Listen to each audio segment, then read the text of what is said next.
சீரியல்களின் full எபிசோடுகளை Sun டிவியில் ஒளிபரப்பான உடனே எக்ஸ்க்ளூசிவாக சன் நெக்ஸ்டில் மட்டும் ஃப்ரீயா பாருங்கள்.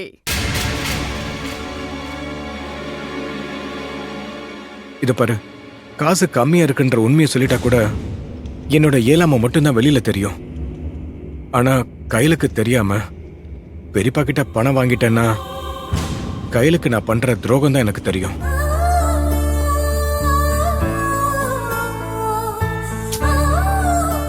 என் அண்ணன் இருக்கான். என் கல்யாணத்தை யாரையும் எதிர்பார்க்காம யார் காலையும் பிடிக்காம நல்லபடியா ஜாம் ஜாமுன்னு பண்ணிடுவான்னு சொல்லி கையில் ரொம்ப நம்பிக்கிட்டு இருக்கா.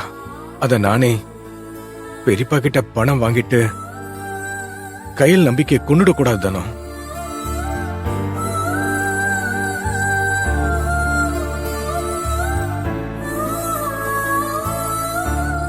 கையிலோட வைராக்கியத்தனம் தான் நம்மளை இத்தனை நாளா காப்பாத்திக்கிட்டு இருக்கு.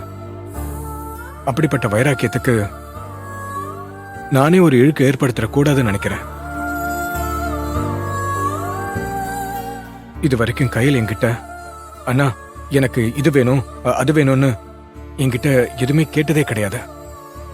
அவ பெருசா ஆசைப்படுறது நம்ம குடும்ப கௌரவமும் மானமும் கெட்டு போயிடக்கூடாதுன்னு தான். அப்படிப்பட்ட என் தங்கச்சியோட ஆசைய நான் நிறைவேற்றணும்ல.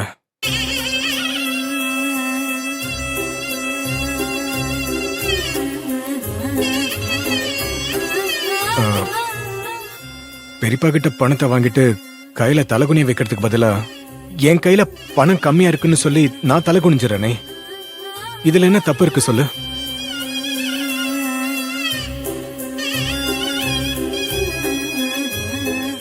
என் தங்கச்சியோட கர்வத்தையும் மிடுக்கையும்